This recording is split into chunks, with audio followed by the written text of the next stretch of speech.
bonsoir à tous. Je vous remercie d'être présents, malgré ces très basses températures. Donc, je vais vous parler de matière organique. Alors, tout d'abord, on va commencer un petit peu par une introduction. Qu'est-ce que... Alors, pourquoi j'ai plus la main? Voilà.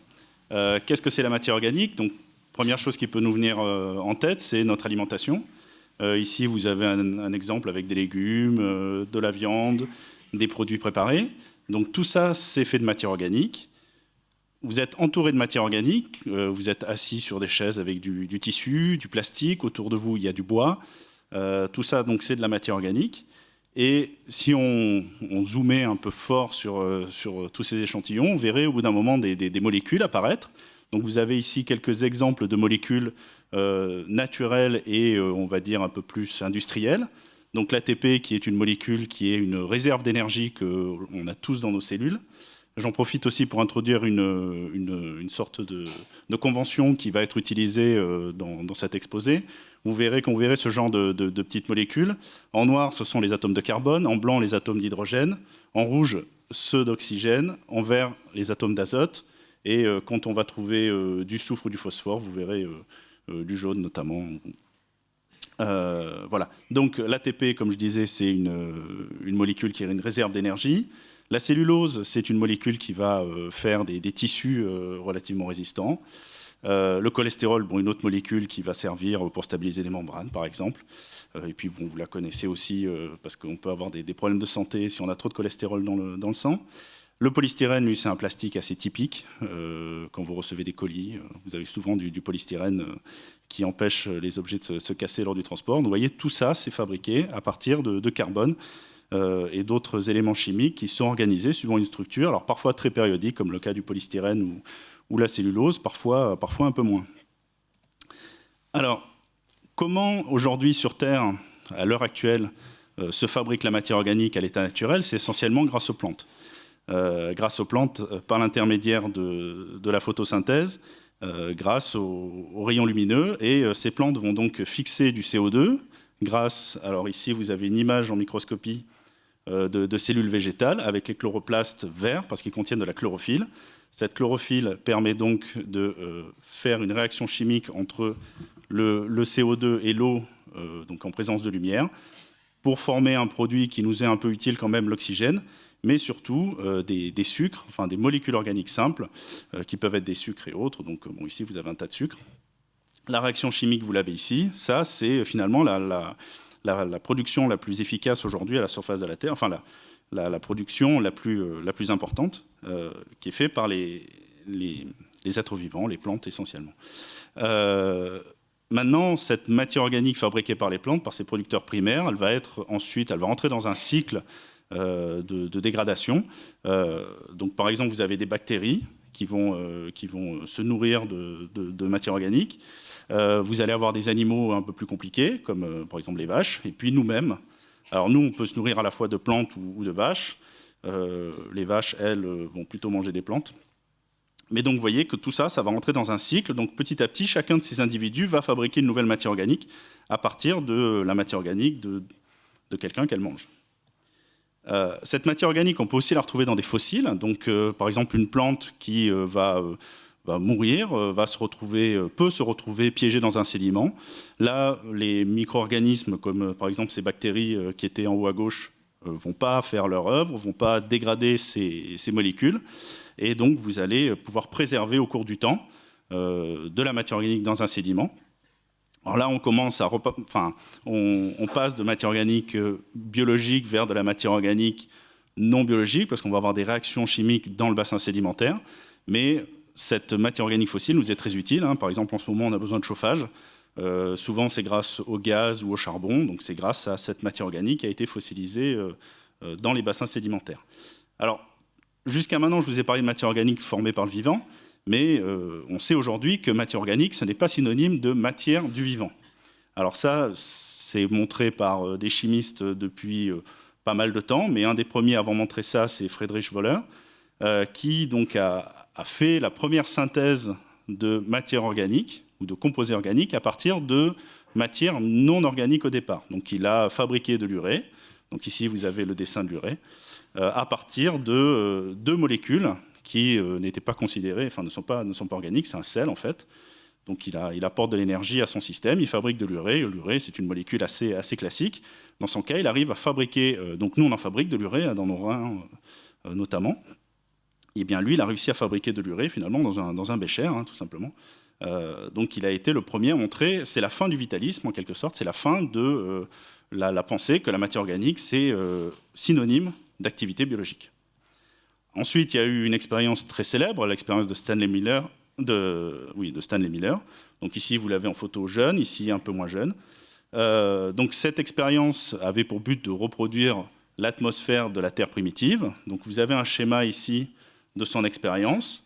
Donc l'idée, c'était que, à cette époque-là, dans les années 50, on pensait que l'atmosphère primitive sur la Terre était constituée d'eau, de dihydrogène, de méthane et d'ammoniac. Et donc il a une ampoule dans laquelle, une ampoule dans laquelle il a ce gaz. Il va produire des décharges électriques et il va fabriquer des produits qui sont condensés grâce à ce système assez classique en chimie organique.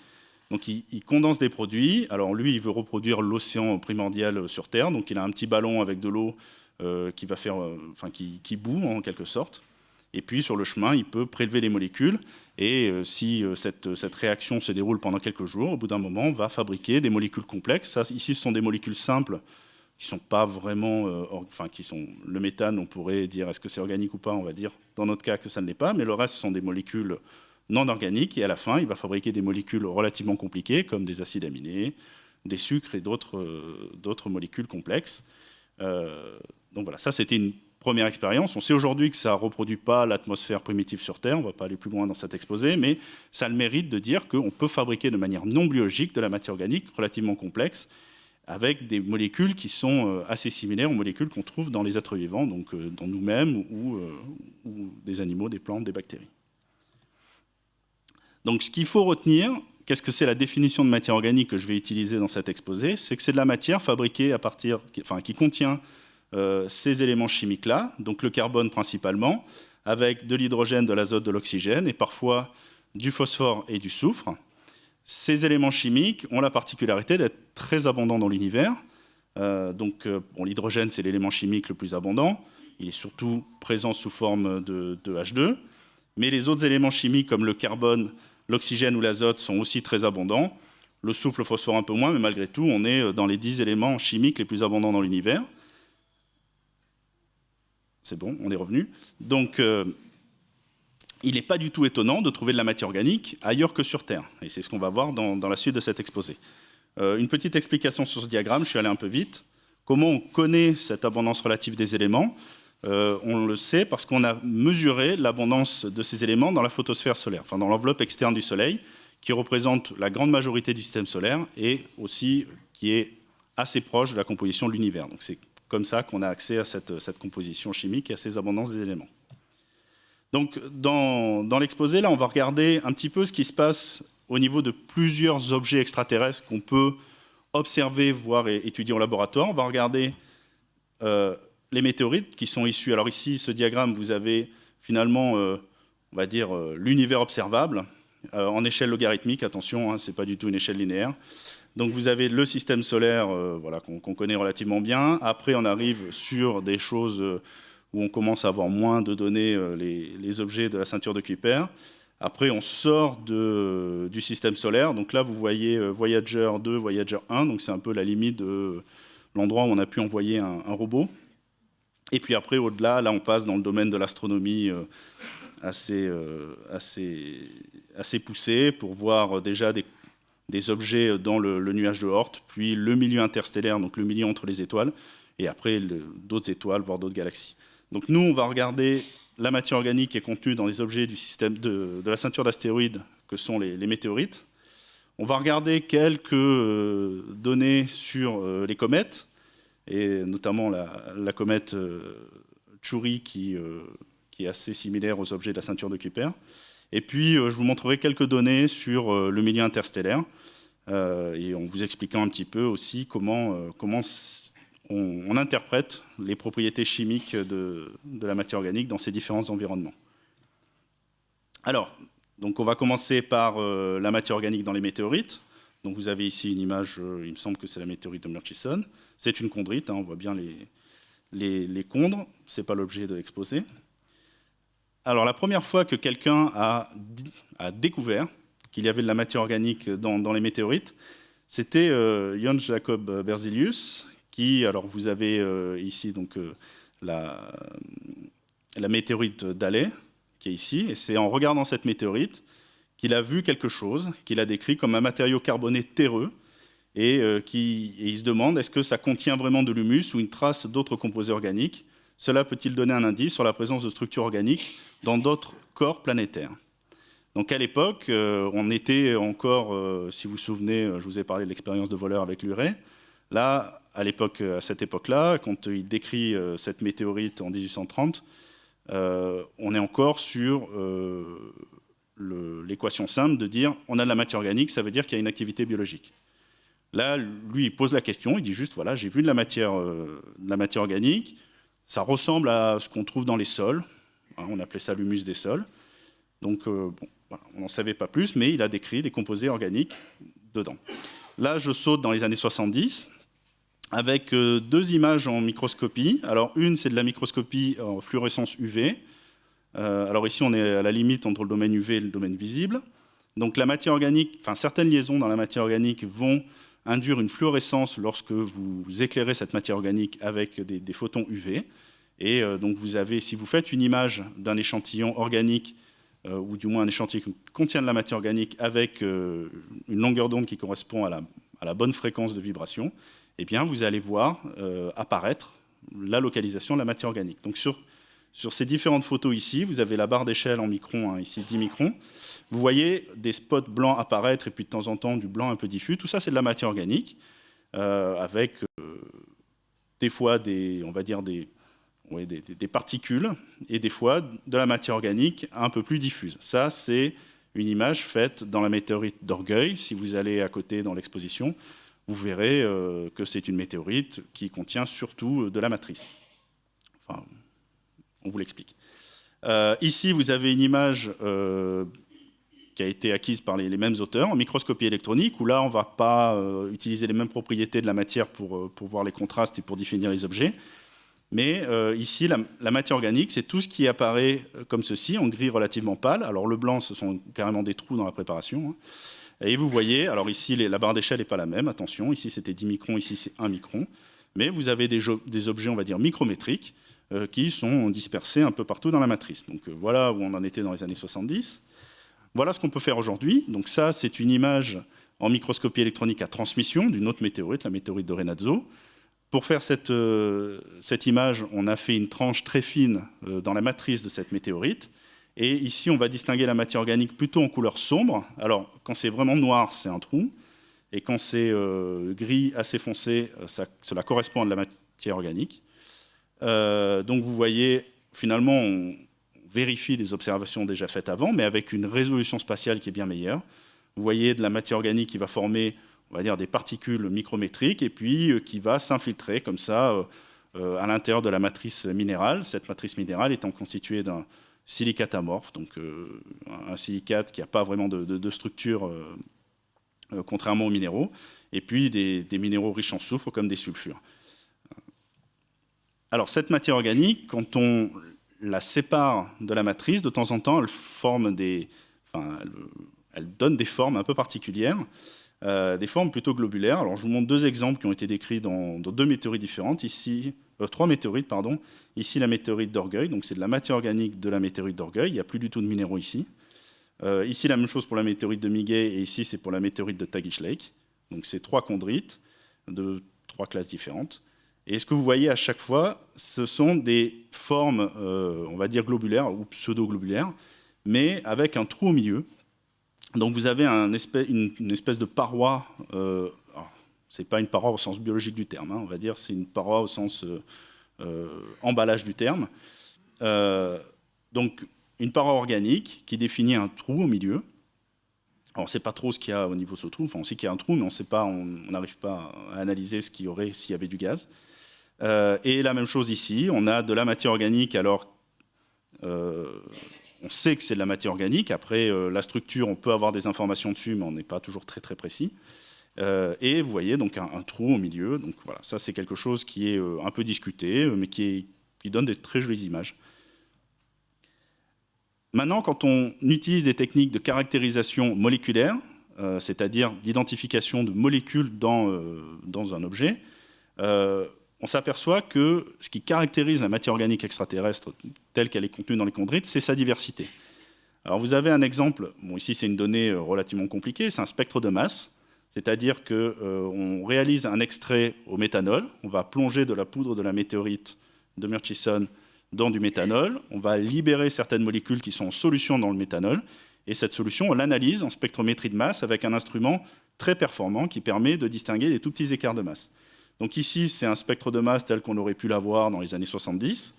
Ici, on va dire, on est plus dans les années 80, les années 90, et aujourd'hui, on a ça. Vous voyez ici les chiffres qui sont donnés, c'est la masse de la molécule en unité m sur z. Bon, on peut dire c'est la masse de la molécule, sachant que le carbone c'est 12, l'hydrogène 1, puis ainsi de suite.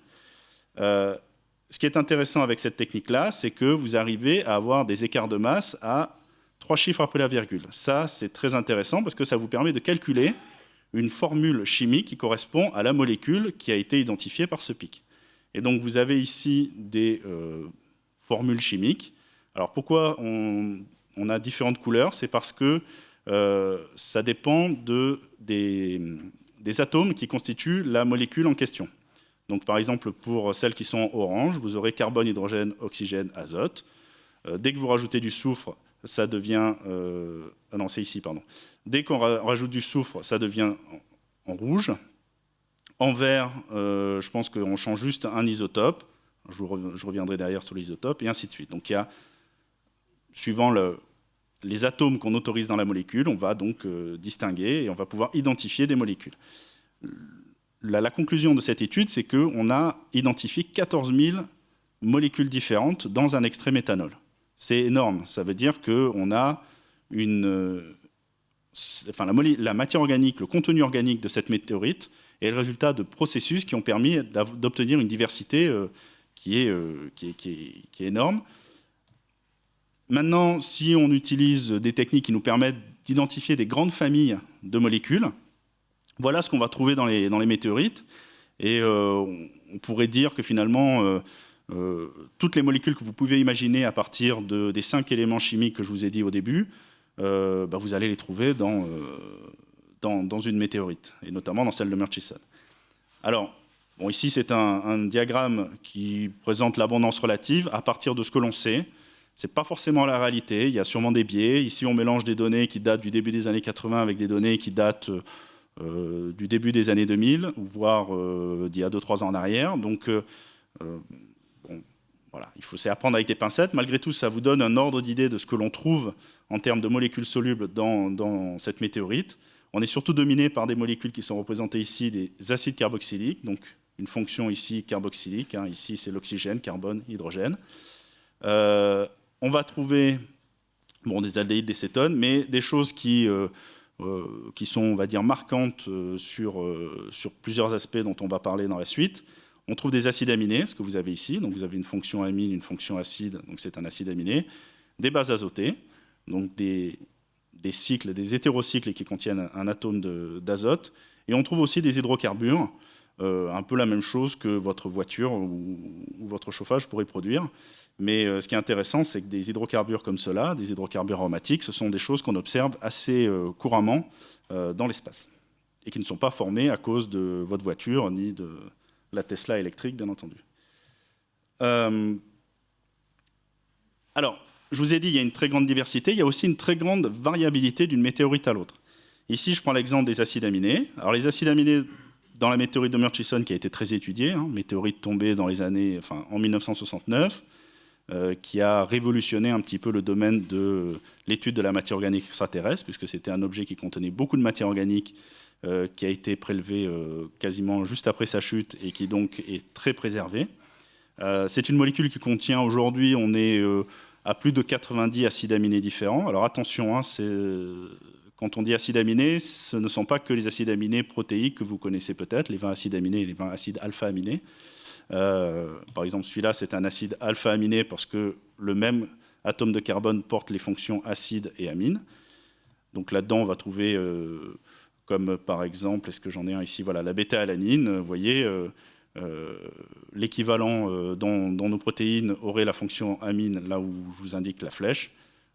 Là, ici, on est un peu plus loin. Bon, bref, on a 80-90 acides aminés identifiés aujourd'hui dans cette météorite et environ 18 qui sont communs dans le monde biologique. Donc, il y a beaucoup d'acides aminés qui sont inconnus sur Terre, enfin, inconnus sur Terre, qui sont inconnus dans les milieux naturels sur la planète.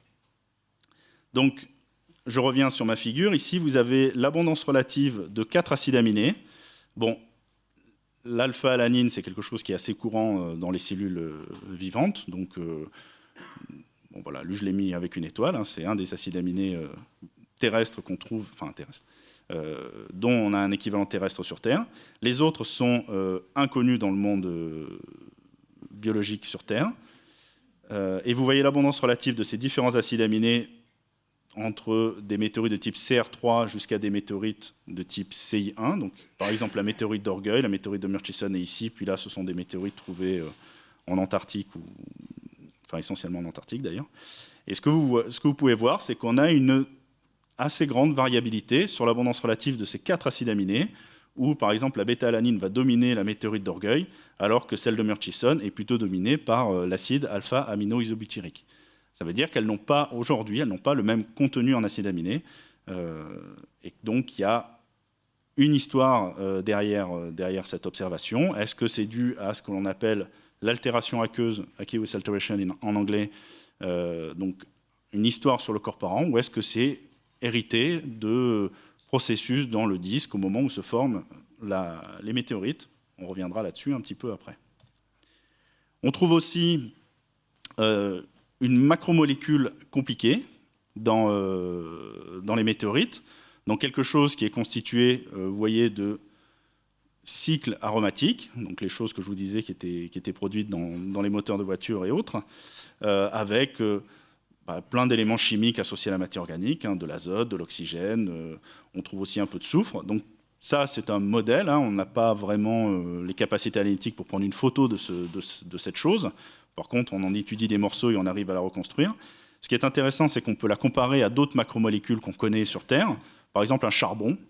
Un charbon, c'est aussi une macromolécule qui a, on va dire, à peu près les mêmes propriétés physiques, qu'on ne peut pas mettre en solution dans des solvants, qui a une certaine densité, qui a une certaine composition élémentaire.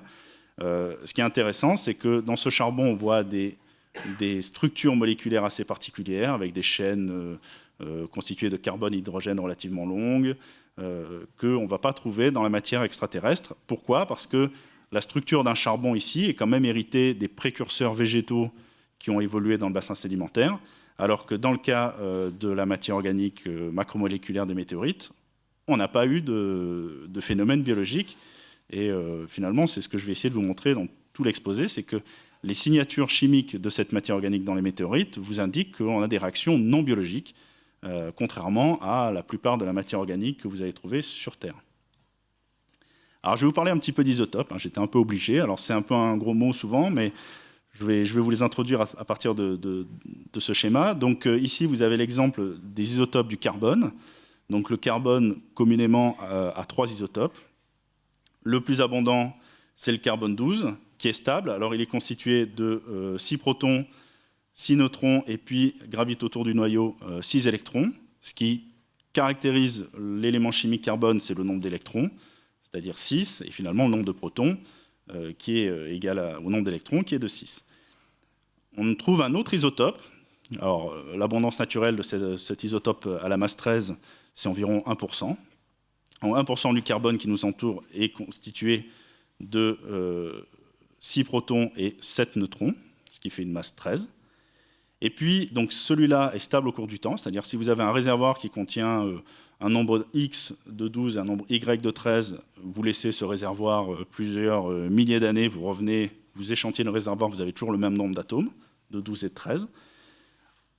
On peut trouver dans notre environnement du carbone 14, lui est instable. Au cours du temps, il va se désintégrer, et il se désintègre assez rapidement. En 5700 ans, vous avez la moitié de votre réservoir de carbone 14 qui va se détruire. Et en 57 000 ans, on considère qu'on n'a plus de carbone 14 dans un réservoir fermé. C'est ce qui nous permet de donner des âges C14 dans des objets archéologiques, par exemple. Il est évident, non, il n'est pas évident pour vous, mais dans la matière organique extraterrestre, on n'a plus de carbone 14. Parce que cette matière organique s'est formée très tôt dans l'histoire du système solaire. En fait, elle s'est formée un peu avant ou pendant la formation des astéroïdes, ou des comètes, ou d'autres objets. Et donc, elle a au moins 4,56 milliards d'années. Donc, il est impossible de trouver du carbone 14 dans cette matière organique-là. Mais par contre, vous allez voir que les signatures isotopiques, donc par exemple les abondances relatives de 13 et de 12, sont assez, caractéristiques d'une matière organique extraterrestre par rapport à une matière organique terrestre. Alors pourquoi c'est intéressant? Parce que, un peu comme dans mon troupeau là, avec mes moutons blancs et le mouton noir, c'est qu'on dispose des instruments pour finalement trouver le mouton noir ou le carbone 13 par rapport aux autres qui sont le carbone 12. Et ici, vous avez une compilation de données isotopiques pour à la fois l'isotope du carbone et ici l'isotope de l'hydrogène. Alors c'est exprimé dans une unité un peu barbare de géochimiste qui est l'échelle delta. Retenez simplement que quand vous êtes à 0 pour l'hydrogène, ça correspond à peu près à la valeur isotopique des océans terrestres. Et 0 pour le delta 13C, enfin, donc l'isotopie du carbone, on est à peu près sur la composition isotopique de carbonate commun sur Terre. Les échantillons terrestres, les échantillons organiques terrestres, correspondent à ces boîtes-là. Donc vous avez le méthane qu'on va trouver sur une gamme assez étendue d'isotopie du carbone, mais toujours en delta négatif.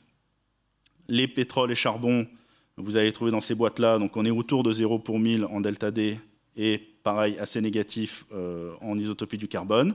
Et puis les organismes vivants, donc les organismes marins, et ici vous avez les organismes qui vivent à la surface des continents. Donc ceux à la surface des continents, c'est cette petite boîte-là. Les marins, c'est une boîte un peu plus étendue. Mais vous voyez qu'en gros, tout le monde est entre 0 et moins 500 en delta D, donc en isotopie de l'hydrogène. Et pour le carbone, tout le monde est en dessous de 0, voire jusqu'à moins 100 pour 1000. Maintenant, si on regarde les composés organiques qu'on trouve dans, par exemple, la météorite de Murchison, pourquoi celle-là? Parce que, comme je vous disais, elle a été très étudiée, on a fait pas mal d'études dessus. Vous voyez qu'au niveau de l'isotopie du carbone, on est toujours plus enrichi en C13 que la matière terrestre. Et au niveau de l'isotopie d'hydrogène, pareil, on est plus enrichi en isotope lourd de l'hydrogène, donc le deutérium, que la matière terrestre. Et ça, c'est un des arguments qui est fort quand on veut prouver qu'une molécule dans une météorite est vraiment une molécule extraterrestre et pas de la contamination lorsqu'on fait l'étude au laboratoire, c'est la composition isotopique. Si vous trouvez une molécule qui a un delta D, on va dire de 1000 pour 1000 dans votre météorite, elle ne peut pas être terrestre, elle est forcément extraterrestre. Donc ça a été un argument qui a été utilisé qui est encore utilisé aujourd'hui, qui est très fort. On observe la même chose pour l'azote, avec des enrichissements en azote 15, qui est l'isotope rare de l'azote, dans la matière extraterrestre par rapport à la matière terrestre. L'autre chose que nous apportent ces compositions isotopiques, c'est qu'elles signent des processus et des conditions de synthèse qui sont assez particuliers et qui nous permettent de comprendre comment se forme cette matière organique. Donc ça, je reviendrai un petit peu après. Mais je voulais vous montrer aussi que, isotopiquement, cette matière organique... Alors, vous aviez un tableau ici qui vous montrait que, par exemple, en delta D, on s'est allé sur une échelle de 0 à 2000 pour 1000. Vous allez me dire, bon, il y a une certaine gamme. Cette matière organique, elle est hétérogène isotopiquement. Et elle est beaucoup plus hétérogène isotopiquement que la matière terrestre. Alors, vous avez ici deux images faites avec une grosse machine qu'on possède au muséum qui s'appelle un NanoSIMS, de matière organique de la météorite de Paris, que vous pouvez voir dans l'exposition, et la météorite de Murchison. Donc ici, l'image, 26 CN, peu importe, c'est juste pour vous dire que, à part les trous, vous n'avez que de la matière organique.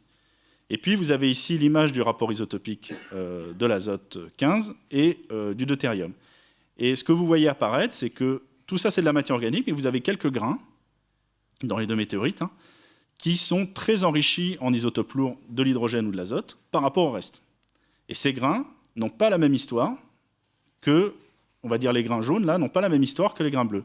Ils ne sont pas formés dans le même environnement, et ça on le sait parce que la composition isotopique est quand même, comme je vous disais, très caractéristiques de l'environnement de synthèse, à la fois la température ou les conditions d'irradiation.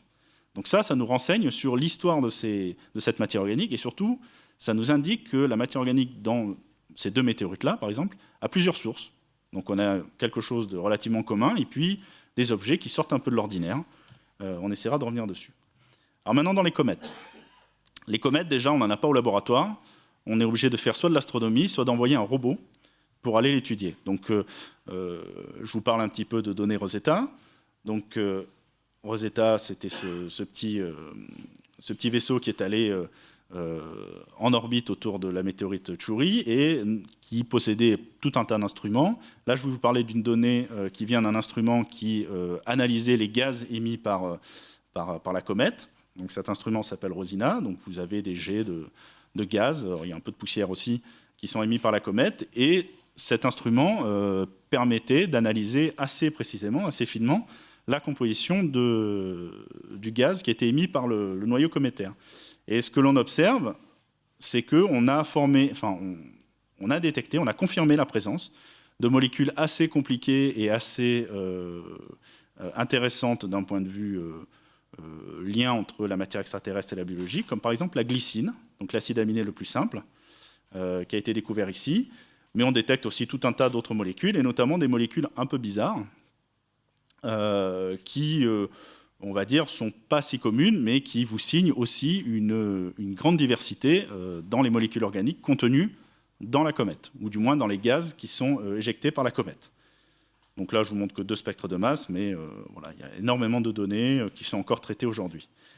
Et du coup, les gens qui ont travaillé sur les données Rosetta avaient tellement de molécules qu'ils ont défini comme ça un zoo, un bestiaire des molécules, en leur donnant des petits noms. Alors bon, la glycine, comme c'est quelque chose qui a un gros intérêt scientifique, ils l'ont appelé le roi de la jungle. Donc voilà, la glycine est là. Vous avez des composés aromatiques qu'on s'attendait à trouver, puisque ce sont des choses qui sont abondantes dans l'espace. Des composés comme des hydrocarbures. Et donc, bon, voilà, il y a tout un tas de molécules qui contiennent de temps en temps du soufre comme celle-ci. Ce qu'il faut noter, c'est que ces molécules-là, ici, on n'a pas de risque de contamination terrestre. Tout ça, c'est de la matière extraterrestre qui a été mesurée par un robot à une très grande distance de la planète. Et donc, voilà, ces molécules-là, elles étaient maintenues au réfrigérateur, dans une comète depuis la formation du système solaire. Donc, ces molécules-là étaient présentes dans le système solaire lorsque celui-ci se forme. Maintenant, si on va encore plus loin, dans le milieu interstellaire, donc là, vous voyez une image avec... donc on voit le fond diffus avec plein d'étoiles et de la poussière qui contient des grains organiques et inorganiques. Alors comment on étudie ce genre de milieu? Là, on ne peut pas envoyer de vaisseau. Je vous ai montré une image tout à l'heure, vous avez vu où était Voyager. Voyager est à la limite du système solaire, mais on est encore loin du milieu interstellaire. Là, il y a un seul moyen, c'est de faire de la télédétection, de l'astronomie, de la radioastronomie. Donc le principe qui vous est montré ici, c'est vous avez une source lumineuse, les rayons lumineux vont arriver jusqu'à vos télescopes et le rayon lumineux va intercepter plusieurs nuages. Alors, idéalement, il faudrait qu'il en traverse qu'un seul, mais bon, on sait qu'il en traverse plusieurs. Et si vous avez des molécules avec certaines liaisons chimiques, vous allez absorber certaines longueurs d'onde du rayon lumineux qui est émis de l'étoile. Donc vous avez ici finalement le spectre du départ. Alors c'est pas tout à fait le départ, c'est le spectre une fois que c'est passé à travers A. Mais vous voyez, vous avez une bande noire parce que vous avez absorbé ici une certaine longueur d'onde qui correspondait à une certaine vibration, et ainsi de suite. Et quand vous détectez le rayon lumineux dans votre télescope, vous avez un spectre d'absorption, et les absorptions sont spécifiques de certaines vibrations ou rotations dans les molécules. Donc ça, c'est quelque chose qui est connu. Alors, bon, c'est un diagramme un peu compliqué ici, ça vous montre les longueurs d'onde de la lumière. Et quand on veut s'intéresser à la matière organique contenue dans les milieux interstellaires, on va regarder plutôt l'infrarouge ou les ondes micro, les micro-ondes, puisque c'est ce qui va nous renseigner sur les transitions dans les molécules, donc ces fameuses vibrations. Ce qu'on obtient, c'est une donnée compliquée. On obtient une donnée, donc vous avez ici un exemple d'un spectre vers la nébuleuse d'Orion. Et vous voyez plein de pics. Et certains, pour pas mal de ces pics, on ne sait pas quelle est la vibration correspondante. C'est-à-dire qu'on n'a pas d'identification. Donc il y a encore beaucoup de molécules pour lesquelles on ne connaît pas, donc il y a encore beaucoup de travail. Malgré tout, on identifie un certain nombre de molécules. Et donc il y a, alors je vous en ai mis quelques-unes, vous ne vous amusez pas à lire tout ce qu'il y a là-dessus, c'est juste pour vous montrer qu'on a identifié beaucoup de molécules. Certaines, vous avez de temps en temps des petites étoiles, ça reste en suspens. Là-dedans, vous trouverez quelque part la glycine, par exemple, c'est en suspens. De temps en temps, il y a quelqu'un qui dit « j'ai identifié la glycine dans un spectre ». De temps en temps, il y a un collègue qui va dire « non, c'est pas vrai, ça peut être autre chose ». Faut voir que les spectres, c'est par exemple ce que vous avez ici, donc des espèces qui ont des signatures qui se superposent, donc c'est très compliqué. Mais voilà, donc il y a une énorme, encore une fois, une grande diversité de molécules. Ici, sont des molécules qui sont formées par des processus chimiques. Je vais vous en parler dans quelques minutes. Et qui forment des molécules très étranges. Par exemple, cette molécule-là, HC9N, c'est une molécule qui est complètement instable dans nos conditions standards, nos conditions environnementales. C'est une molécule où vous avez quasiment que des atomes de carbone et vous avez un hydrogène d'un côté, un azote de l'autre. Ça, c'est une molécule, si vous la mettez dans l'air autour de nous, elle va réagir tout de suite avec l'oxygène et les autres molécules de l'air pour donner quelque chose. Donc ça, ce sont des molécules qui existent dans l'espace parce que vous avez des densités très faibles, vous avez des conditions de température et de rayonnement qui font que ces molécules peuvent exister, ne sont pas détruites trop rapidement, et surtout, comme les densités sont faibles, il y a très peu il n'y a pas d'autres molécules avec qui réagir. Quand vous êtes une molécule comme ça, très instable, s'il n'y a pas une autre molécule pour réagir avec vous, eh bien vous restez sur un état très excité parce que vous ne pouvez pas transmettre cette excitation, vous ne pouvez pas réagir. Et c'est ce qui explique ce genre de molécules, ou C6H par exemple, C5H, sont des molécules qui n'existent que dans ces environnements-là. Alors, l'interprétation de ces spectres infrarouges indique aussi, alors ça c'est aussi un peu discuté, mais indique qu'il existe probablement des grains organiques qui sont constitués de beaucoup d'unités polyaromatiques. Donc ces choses-là, ces fameux PAH, ça ce sont des choses qu'on peut aussi générer sur Terre, il n'y a pas de... c'est quelque chose qui est assez courant, qui est assez connu. Maintenant, ce qui est intéressant, c'est que voilà, cette matière organique aromatique a la particularité d'être relativement stable parce qu'un cycle aromatique, enfin du moins un ensemble de cycles aromatiques comme ceci, ne va pas se désintégrer, ne va pas être sensible à la photodissociation parce que lorsque les atomes de ce genre de structure reçoivent des rayons UV ou d'autres rayonnements énergétiques, ils vont pouvoir se stabiliser en transmettant l'excitation entre les différents atomes. Et puis, alors, ça c'est de l'interprétation aussi, mais à partir des spectres infrarouges, en faisant un peu de l'analyse fine, on arrive à distinguer qu'on trouve probablement des hétéroéléments dans les cycles, donc par exemple de temps en temps un atome d'azote, on trouve aussi de l'oxygène qui est connecté à ces cycles, donc tout ça, c'est grâce à l'interprétation de données, comme je vous ai montré ici, ces données très compliquées, en faisant un aller-retour entre la donnée naturelle et puis de la mesure en laboratoire pour avoir des spectres de référence. Alors, maintenant, comment se forme toute cette matière organique? Donc là, je vais vous parler de choses, on va dire, relativement éloignées pour revenir chez nous. Donc je vais démarrer plutôt dans des nébuleuses. Alors, la nébuleuse, c'est le point de départ pour plusieurs raisons. La première, c'est qu'il faut fabriquer d'abord ce carbone, cet azote, cet oxygène, ce soufre, ce phosphore qu'on va trouver dans la matière organique. L'hydrogène, bon, lui, il est fabriqué au moment du Big Bang, donc son cas est réglé. Par contre, les autres, on les fabrique lors de nucléosynthèse dans les étoiles. Et lorsque ces étoiles sont en fin de vie, elles libèrent leur matière, voire elles explosent. Et ça va donner ce genre de choses. Et lorsqu'elles libèrent ces atomes, on va former des molécules relativement simples au départ. Alors, ici, c'est deux schémas très compliqués, que j'ai du mal à comprendre moi-même déjà, mais c'est pour vous expliquer comment on passe d'atomes simples sur des molécules un peu plus compliquées et sur des molécules qui vont devenir de plus en plus complexes. Donc ici, vous avez un exemple de ce qui se passe dans les nuages diffus, donc des endroits à basse température. Quand je dis basse température, c'est pas comme aujourd'hui sur Paris, on est autour de 10 Kelvin, donc c'est moins 250 degrés Celsius. Enfin, c'est des environnements très très froids. On est relativement loin des étoiles, il y a assez peu de choses qui vont absorber les rayons lumineux, donc l'environnement est très froid. Donc vous avez des réactions qui vont impliquer des atomes qui vont se retrouver ionisés parce que tout ça est irradié par des particules cosmiques ou des photons UV. Donc vous avez des espèces ionisées qui vont réagir avec, par exemple, le gaz le plus abondant qui est le dihydrogène, ou un autre gaz abondant qui est le CO. Et tout ça, petit à petit, va vous former des molécules, on va dire, relativement compliquées. Donc HCN, par exemple, HCO, NH4, H2O, ainsi de suite, qui sont très souvent ionisées au passage. Donc voilà, ça c'est la première étape pour former des molécules relativement simples. Ensuite, dans des environnements où la densité va augmenter un petit peu, là on va démarrer d'autres réactions chimiques pour aller sur des molécules un peu plus compliquées. Donc vous voyez ici, on part d'atomes de carbone qui sont sous forme d'ion C+, qui vont à la fin pouvoir générer des noyaux de type comme la molécule du benzène, ou alors ces molécules qu'on appelle des polyines, ces molécules bizarres dont je vous parlais, qui étaient des chaînes de carbone, sont beaucoup d'atomes avec. Donc c'est ce que vous voyez ici. Et puis d'autres voies de synthèse pour former des molécules qui contiennent de l'oxygène, voire d'autres molécules intéressantes comme la glycine. Donc un ensemble de réactions. Alors tout ça c'est du modèle, hein, c'est très compliqué de faire ça en laboratoire. Donc tout ça c'est du modèle numérique qui est réalisable parce qu'on a finalement assez peu d'atomes en jeu, donc on peut partir de calculs d'atomistique relativement simples. Donc ça c'est prédit, et par l'observation, notamment de ce genre de choses-là, c'est assez bien vérifié.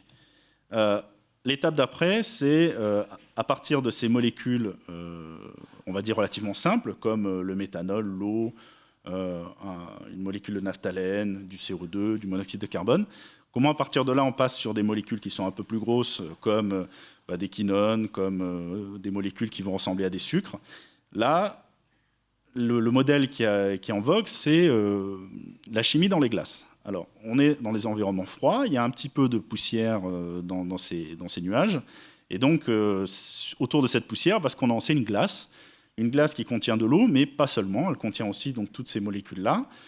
Ces grains de glace avec ces grains de poussière avec leurs manchons glacés vont être exposés à des rayonnements, notamment les rayonnements UV.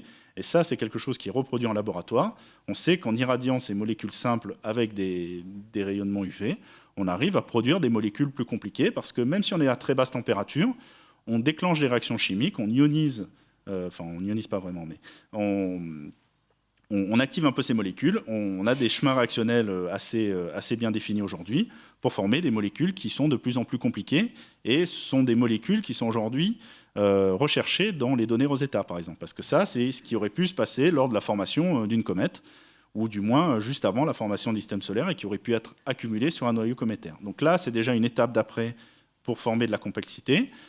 Ça nous amène sur le début d'un système type système solaire. Donc ici, vous avez une vue d'artiste avec le soleil au milieu, le nuage de gaz et de poussière qui est en train de se former autour de l'étoile qui est en train de naître. Et donc là, vous avez un certain nombre de réactions qui vont se dérouler. Je ne vais pas vous en dire beaucoup plus que ce schéma assez simplifié. Dans ces réactions-là, on va avoir déjà une densité qui est plus importante que dans les nuages moléculaires. On a des gros gradients de température, puisque près de l'étoile, il fait relativement chaud. Loin de l'étoile, vous êtes encore sur des températures en dessous de 30 Kelvin. On sait aujourd'hui qu'il y a pas mal de turbulences, pas mal de mouvements qui font que les particules vont être transportées sur des distances entre le Soleil et puis le bord du disque qui sont assez grandes. Ces particules peuvent être aussi exposées à la périphérie en haut du disque, depuis le milieu, on va dire, jusqu'à la périphérie et inversement. Et ces différents environnements sont caractérisés par des intensités d'irradiation, donc des températures, comme je vous disais tout à l'heure, ou juste des densités de particules qui sont très différentes et qui donc mettent en route ou mettent en œuvre des réactions chimiques qui peuvent être très très différentes. Par exemple, près de l'étoile, on va avoir ce qu'on appelle la thermochimie. Donc ça, c'est quelque chose qui reviendrait à mettre de la matière organique dans un four. Des réactions ion-molécules, ça c'est des choses un peu plus particulières qu'on va trouver dans un environnement terrestre. Ça correspondrait à des réactions dans la haute atmosphère, par exemple. La photochimie, c'est finalement toutes les réactions chimiques issues de l'interaction entre des rayons lumineux, des photons on va dire, et des molécules qui vont sûrement les casser ou les exciter pour qu'elles puissent réagir ensemble. Donc suivant l'endroit où vous vous situez, vous allez être dominé par un processus par rapport à un autre. Ça va avoir une influence sur la signature chimique et isotopique. Et c'est là qu'on revient sur ce que je vous disais tout à l'heure quand je vous ai montré ces images d'hétérogénéité isotopique, c'est que les grains qui sont très lourds, par exemple en deutérium, ne sont pas formés au même endroit que le reste de la masse qui, elle, doit être formée plus près de l'étoile. Parce qu'il y a un effet température, un effet d'irradiation. Maintenant, dernière chose qui peut se passer avant que cette matière organique arrive jusqu'à nous, c'est sur l'astéroïde. Donc on a formé quelque chose dans un disque, on a accumulé tous ces grains de poussière et de matière organique ensemble, on a mis de l'eau, on a mis de la glace, pardon, et lorsque ces corps sont individualisés, il va y avoir un petit chauffage interne. Ce petit chauffage, il est dû aux radioactivités éteintes, donc on libère de l'énergie, cette énergie va faire fondre la glace, et cette glace va libérer de l'eau, et cette eau réagit avec la poussière qui s'est accumulée. Donc vous avez ici deux exemples, alors je vous remonte des images de microscopie électronique, de deux météorites différentes. La météorite de Renazzo, ici c'est que la matrice de Renazzo, les condres on les a pas échantillonnés là. Ici c'est la météorite d'Orgueil.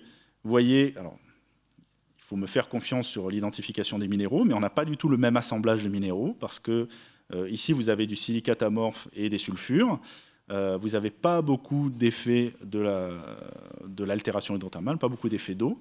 Ici, vous êtes dominé par des oxydes, et puis serpentine et saponite, ce sont des minéraux argileux. Ici, vous avez eu des réactions chimiques entre le silicate amorphe et l'eau. Et donc, vous voyez qu'on a une histoire géologique, puisque là, c'est vraiment de la géologie, différente entre un corps de type Renazzo et un corps de type Orgueil. Et donc, ces réactions chimiques-là ont une influence sur la matière organique. Alors, c'est quelque chose qui est encore un petit peu discuté, parce qu'on se demande toujours si on a une différence entre plusieurs corps, c'est parce que le matériau de départ était différent ou est-ce qu'il a évolué différemment. Ça, c'est une étude où la question est relativement tranchée. C'est une étude qui a été faite sur des fragments de la météorite de Tagish Lake. Donc ici, on suppose qu'au départ, tout était la même chose. Simplement, cette météorite a accumulé des grains de glace, mais de manière hétérogène. Il y a des endroits où il y avait plus de grains de glace, des endroits où il y en avait moins. Et donc, une fois que l'histoire géologique s'est déroulée, vous avez des zones qui sont plus ou moins altérées, plus ou moins modifiées par rapport aux matériaux de départ. Et ce qu'ont vu nos collègues américains, c'est que, alors ici, vous avez deux données, une donnée de spectroscopie infrarouge. Vous allez donc sonder certaines réactions chimiques. Donc je vous demanderai juste de regarder la tête des spectres et de comparer ces spectres les uns aux autres. Ici, c'est une donnée RMN, c'est une autre manière d'avoir une information chimique sur une macromolécule. Là, pareil, hein, vous comparez juste les spectres, vous avez une identification des fonctions, mais vous voyez très nettement que ces différents fragments contiennent une matière organique qui n'a pas du tout la même signature infrarouge. Par exemple, la 5B, vous avez des pics qui vous signent certaines fonctions qui sont beaucoup mieux développées que dans le fragment 11V. Si on regarde la RMN, vous voyez par exemple la proportion relative de cette fonction-là par rapport aux autres fonctions n'est pas du tout la même entre ce fragment-là et ce fragment-là.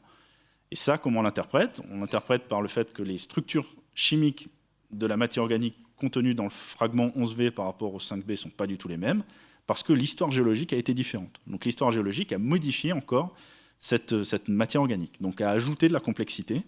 Et donc c'est comme ça qu'on interprète un petit peu la complexité qu'on observe aujourd'hui dans les météorites, c'est-à-dire la superposition de processus qui ont démarré finalement très tôt, bien avant le système solaire, dans un nuage diffus qui va se densifier, et puis ensuite une histoire lorsque les premiers corps se forment, et puis quand au tout début de leur histoire, il y a 4,56 milliards d'années.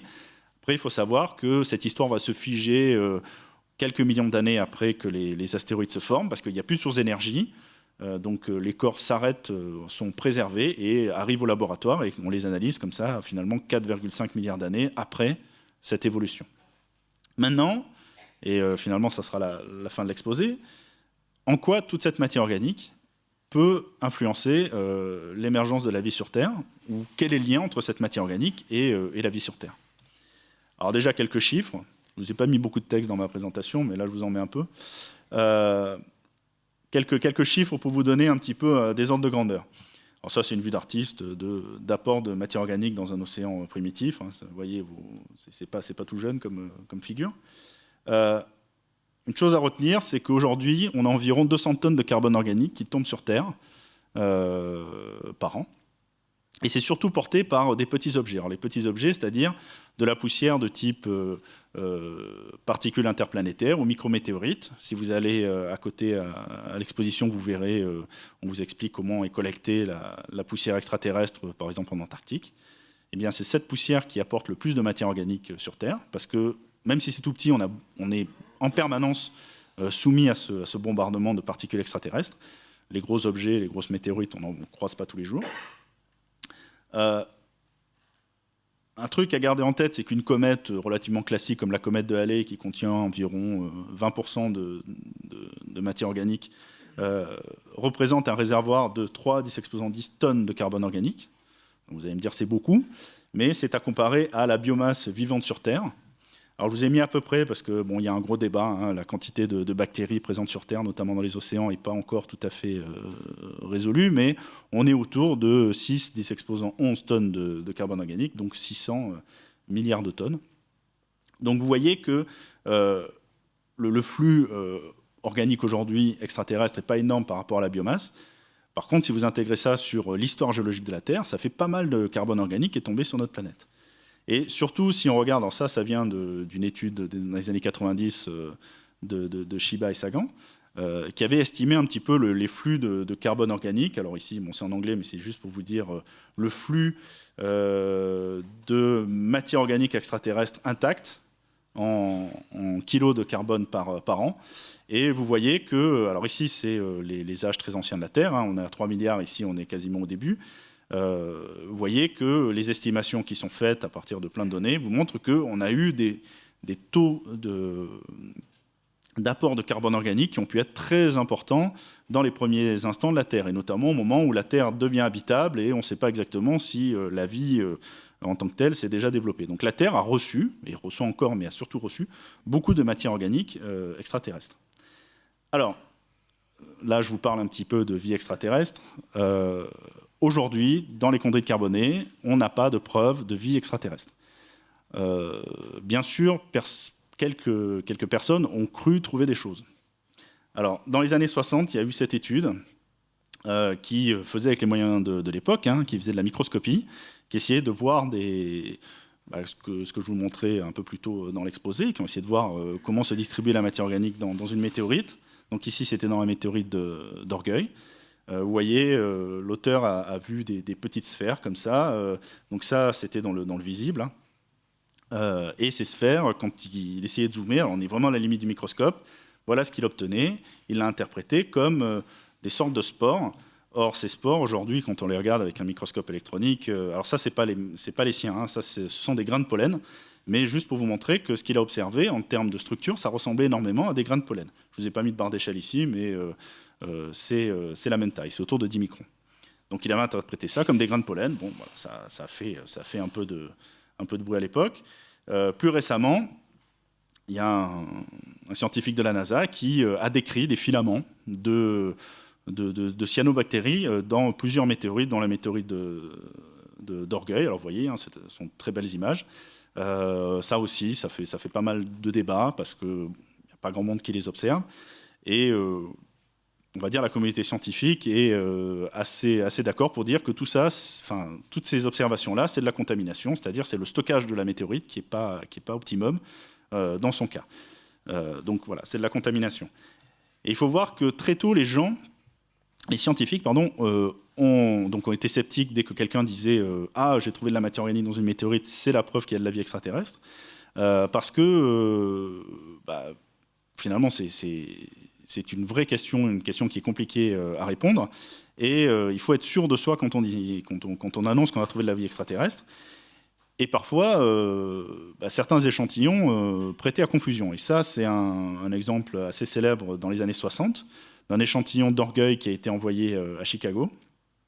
Et les collègues de l'époque ont reçu un échantillon qui était celui-ci. Vous voyez finalement un bout de végétal dans l'échantillon. Donc ça, ils se sont dit, c'est un peu étrange quand même, une plante dans une météorite. Et donc, ils ont désagrégé un petit peu la météorite, ils ont sorti, donc ils ont vu cet élément végétal, mais ils ont aussi vu des gros morceaux de charbon.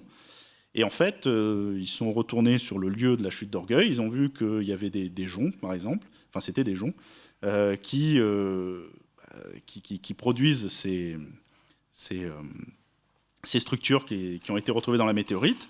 Et en fait, l'interprétation de ça, c'est que lorsque la météorite est tombée, donc en 1864, donc un siècle avant cette étude, il y a un petit malin qui a pris un bout de la météorite, qui l'a désagrégé dans le coin de son jardin, qui s'est dit je vais faire une bonne blague aux gens du Muséum de Paris, et qui a fabriqué un canular. Et ce canular, il a été retrouvé un siècle après. Donc là, bon, il n'y a pas eu de problème. Hein, les gens ont compris très vite qu'il n'y avait pas de plantes comme ça sur les astéroïdes. Mais bon, malgré tout, voilà, c'était une histoire rigolote. Alors, maintenant, quelle peut avoir été l'influence de cette matière organique extraterrestre sur la Terre? Alors, il y a plusieurs choses qui ne sont pas comprises aujourd'hui sur l'apparition de la vie. Une des questions, c'est l'origine de l'homochiralité. C'est-à-dire que vous savez sûrement, pour certaines molécules, notamment les acides aminés dans les protéines, vous avez la prédominance d'une certaine forme de molécule par rapport à d'autres. Alors, ici, vous avez l'exemple de 2 acides aminés. Ces 2 acides aminés-là ont la même formule chimique, par contre, ils n'ont pas la même structure spatiale. Un peu comme vos mains, ils sont très similaires, mais ils ne sont pas superposables, ils sont images l'un de l'autre dans un miroir. Et donc, on appelle ça des énantiomères.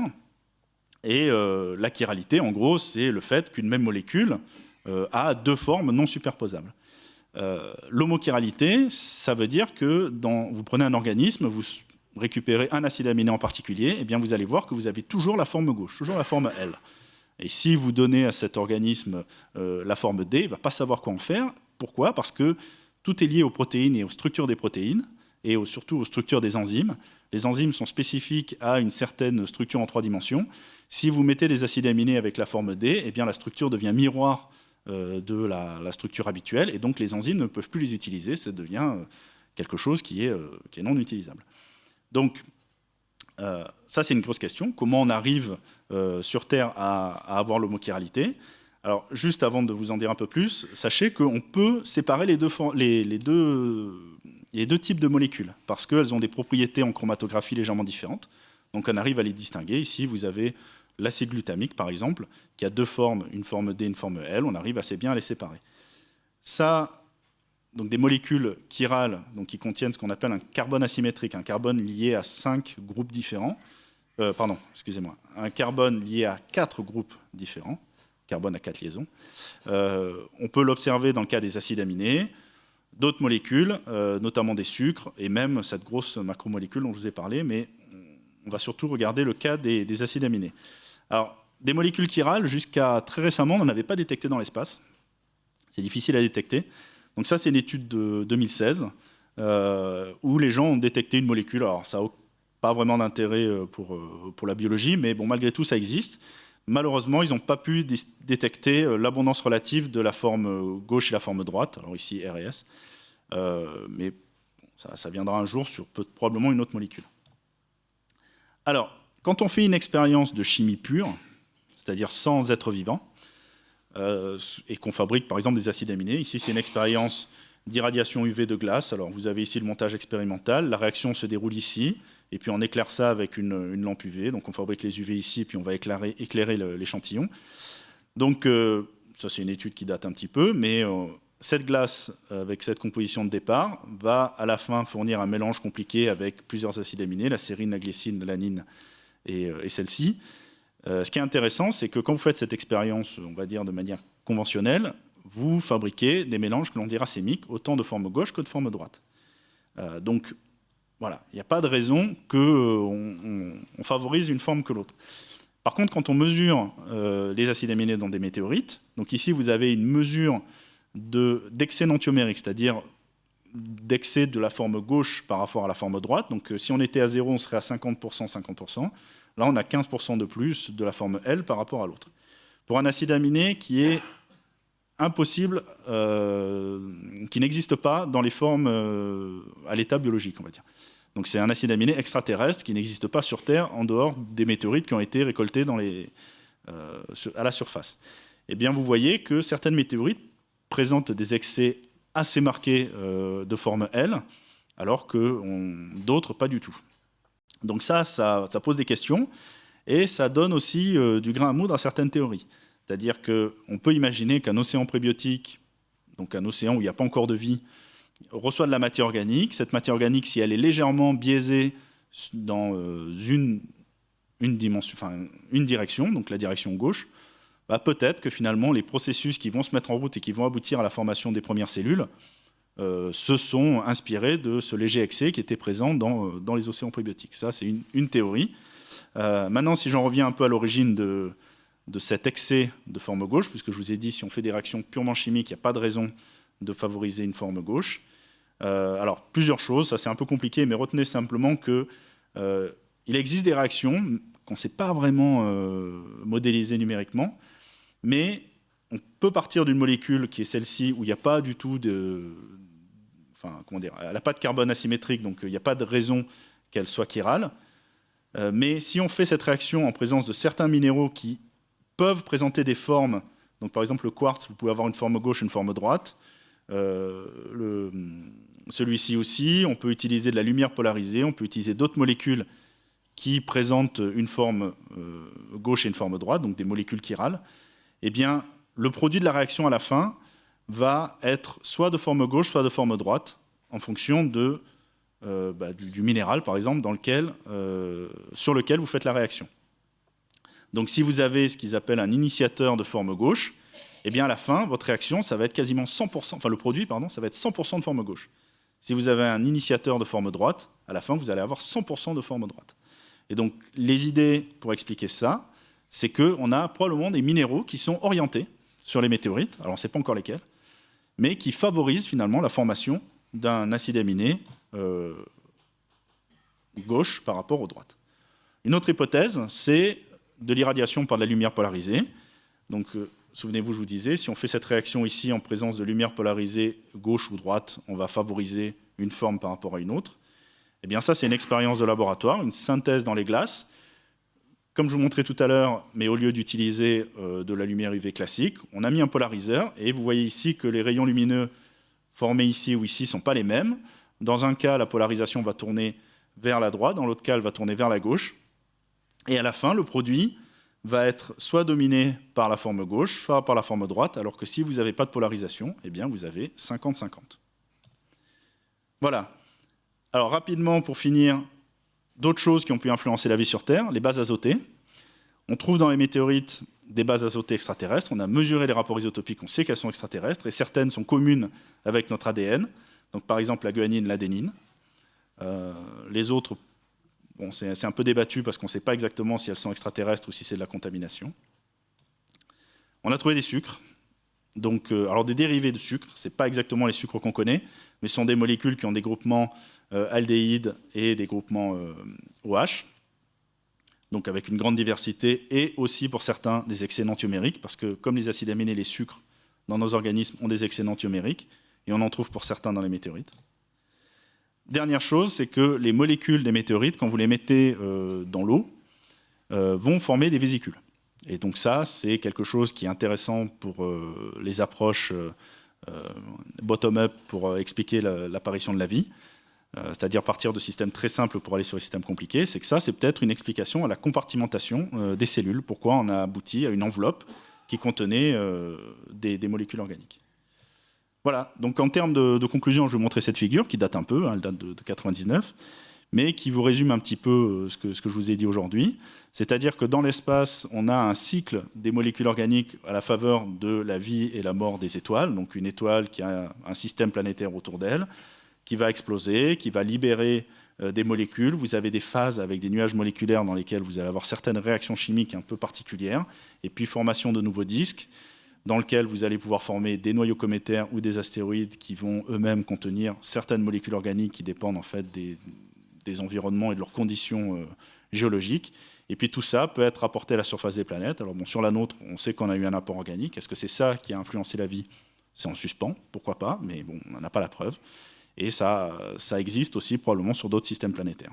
Et donc, je vous remercie pour votre attention.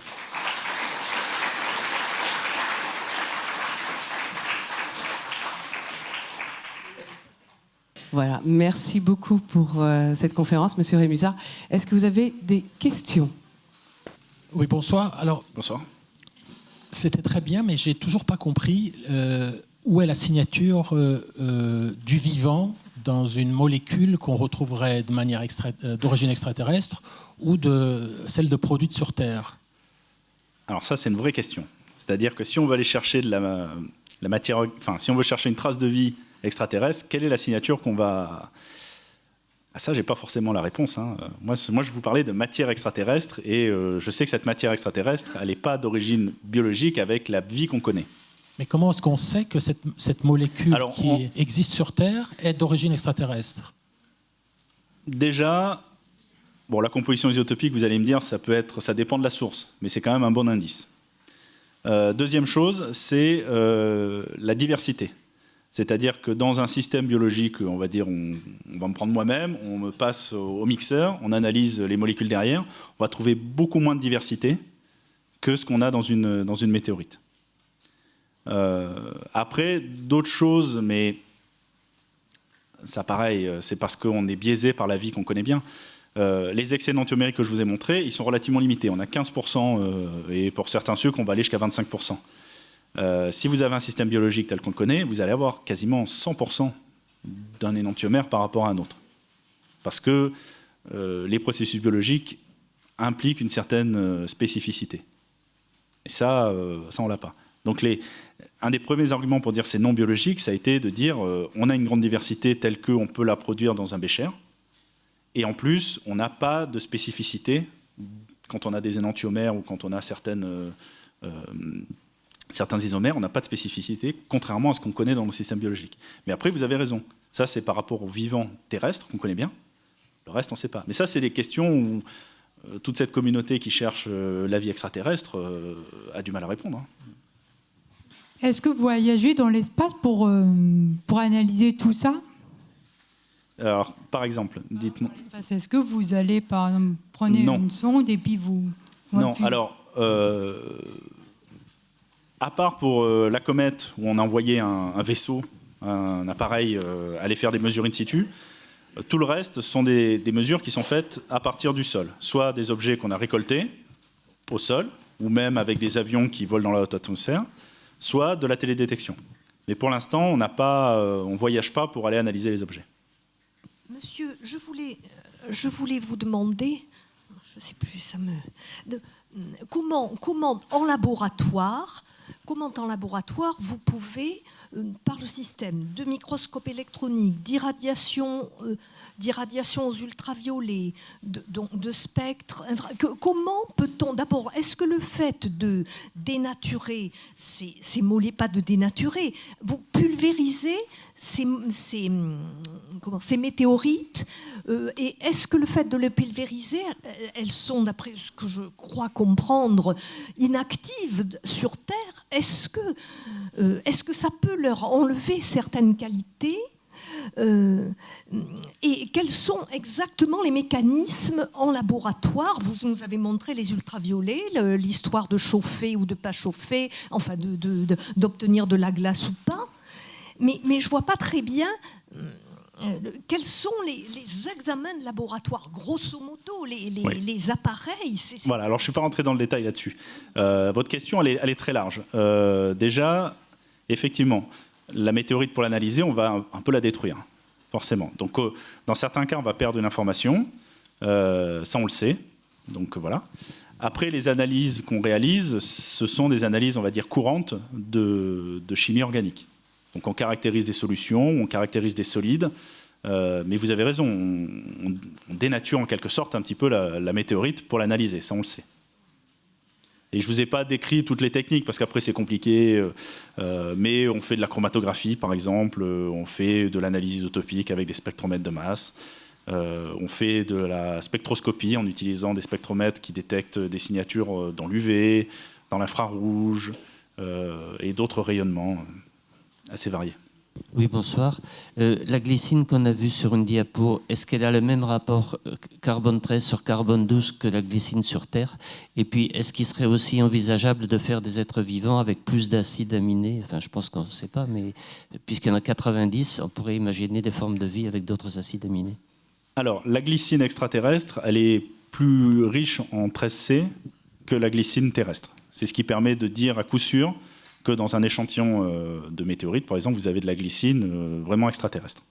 Donc la composition isotopique est différente. Après, de la vie avec plus d'acides aminés, je ne sais pas. Je ne sais pas. Bon, mais ce que je voudrais quand même vous demander, vous nous avez dit tout à l'heure que toute cette analyse mêlée à l'eau peut très bien induire une forme de vie. On ne sait pas en fait si... Mais alors justement, des météorites qui seraient tombées dans l'océan, est-ce qu'éventuellement, et des oiseaux, les premiers oiseaux, au moins les premières bactéries qui en seraient sorties, est-ce que ça peut avoir été influencé par l'eau indirectement dans les années qui... Alors, qu'est-ce que vous voulez dire par l'eau? Parce que l'idée qui est derrière l'influence des météorites sur l'apparition de la vie, c'est qu'effectivement, elles apportent un stock de matière organique à un moment où il n'y en a peut-être pas. Donc ça serait un point de départ. C'est toute l'idée derrière les apports, ce qu'on appelle les apports exogènes de matière organique. Après, au laboratoire, personne n'a réussi à fabriquer la vie à partir de poudre de météorites. Hein, attention. Oui. Donc ça, c'est une théorie qui vaut ce qu'elle vaut. Oui. Pourquoi pas, vous avez déjà du carbone réduit, du carbone organique. Pourquoi ça ne démarre pas à partir de ça? Ça, c'est une théorie. Et est-ce que le fait on ne pourrait pas, connaissant mieux la composition des météorites, les renvoyer et les suivre, de façon à voir là ce qu'ils font et pas parce que monsieur, je me demande indépendamment du fait qu'on cherche l'origine de la vie, et c'est hyper important, mais est-ce qu'on peut, du coup, qu'est-ce qu'on cherche pour le futur, si ce n'est que l'origine de la vie, ça influencera tellement de choses, je comprends bien. Mais quels sont les progrès? Ça peut nous servir pour le futur en quoi? On va sur le passé, mais c'est toute forme de recherche, bien sûr. Mais qu'est-ce que ça apportera dans le futur qui soit indépendamment de l'origine de la vie? Mais ça, c'est une question très philosophique que vous posez, en fait. Hein. Pourquoi on fait de la recherche fondamentale? C'est pour comprendre nos origines. Après... l'application, c'est de la recherche fondamentale, quoi. C'est juste de la curiosité intellectuelle de l'homme en général, de connaître son origine. Je voulais vous demander, qu'est-ce qui pousse les scientifiques à vouloir absolument, c'est pas une critique, hein, à chercher l'origine de la vie à l'extérieur de la Terre, sur les météorites, sur les comètes, sur les corps? Pour quelles raisons? Qu'est-ce qui vous pousse à vouloir trouver la réponse ailleurs que sur Terre? Alors, je ne suis pas la meilleure personne pour répondre à ça, parce que moi, je n'étudie pas la matière organique pour comprendre l'origine de la vie. Hein. Moi, je l'étudie pour comprendre ce qui s'est passé au début du système solaire, parce que c'est un enregistreur de processus qui sont déroulés il y a 4,56 milliards d'années. Après, ça a pu influencer l'apparition de la vie sur Terre. Pourquoi il y a cette idée? Je ne sais pas. Parce qu'on trouve tout sur Terre. On trouve tout sur Terre. Il faut fabriquer ses premières molécules. Il y a des théories aussi pour expliquer les premières molécules dans les fumeurs noirs, ce genre de choses. Pourquoi pas, hein, bien sûr. Mais probablement, il s'est passé les deux. Donc voilà. Après, qu'est-ce qui pousse les gens à chercher l'extraterrestre? Je ne sais pas. Mais c'est un gros stock de carbone. C'est ça qu'il faut voir aussi. Vous avez énormément... si vous vous souvenez du chiffre que je vous avais donné pour la comète de Halley, la comète de Halley, elle contient au moins 5% en masse, l'équivalent de 5% de la biomasse terrestre. C'est énorme. C'est énorme. Une comète. Bon. Donc, il y a déjà beaucoup de matière organique qui pourrait être apportée comme ça. En tout début de votre exposé, vous avez évoqué une sorte de réfutation du vitalisme à propos de la découverte. J'ai cru comprendre sur le moment, mais en y réfléchissant, je m'aperçois que j'ai rien compris. C'était lié, je crois, à la non-continuité entre... Alors, c'est le fait qu'il ait réussi en laboratoire, donc de voleur, a réussi à fabriquer de l'urée, donc une molécule organique, à partir de produits qui n'étaient pas organiques, de produits inorganiques. Donc il a fait finalement de l'organique à partir de l'inorganique. Et il l'a fait sans être vivant, il l'a fait dans un bécher. Jusqu'à présent, on connaissait un peu la photosynthèse, on ne connaissait pas tout le détail, mais on savait que la seule moyen de passer de l'inorganique à l'organique, c'était la photosynthèse. Voire la chimiosynthèse, c'est mieux après. Mais là, Voleur, lui, il a montré en labo, il a juste une source d'énergie, alors il a dû chauffer, je pense, hein, il a deux produits inorganiques, à la fin, il fait une molécule organique. Ça a été le premier à faire ça. Aujourd'hui, on le fait couramment, il n'y a pas de problème. Et voilà. Donc il casse un peu le dogme de dire matière organique. Il faut voir que la matière organique, la définition de matière organique est trompeuse. Parce que quand ça a été défini, comme c'était quelque chose qu'on trouvait que dans le vivant, on disait voilà, c'est la matière du vivant, et à côté il y a la matière minérale. Lui, ça a été le premier à dire voilà. Et maintenant, c'est plus surprenant du tout de dire on fait de la chimie organique sans être vivant. Ça nous choque plus aujourd'hui. Mais par définition, c'est quand même un peu trompeur. Vers la fin de l'exposé, vous disiez que les enzymes sont adaptés à une certaine chiralité de molécules. Et si on prend l'autre chiralité, les enzymes ne réagissent pas du tout.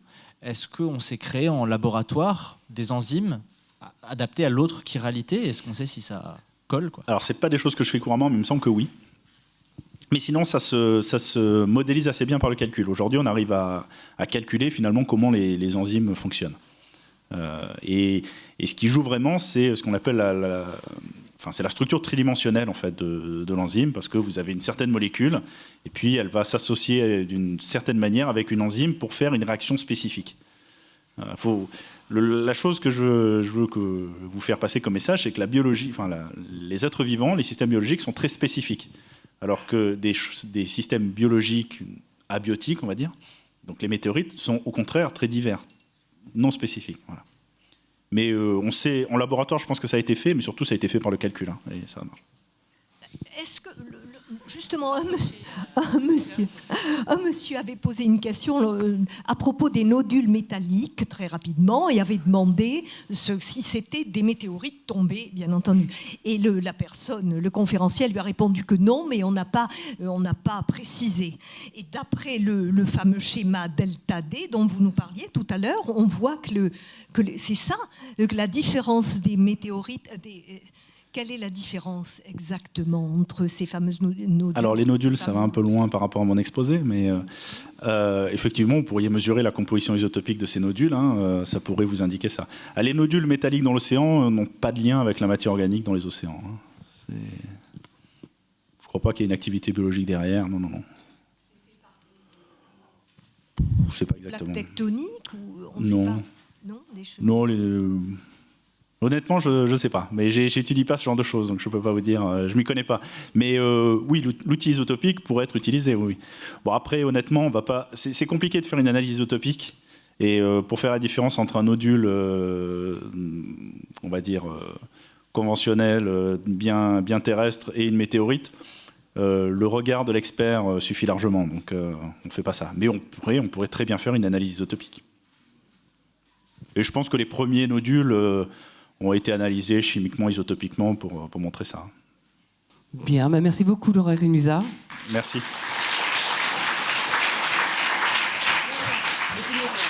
Pardon.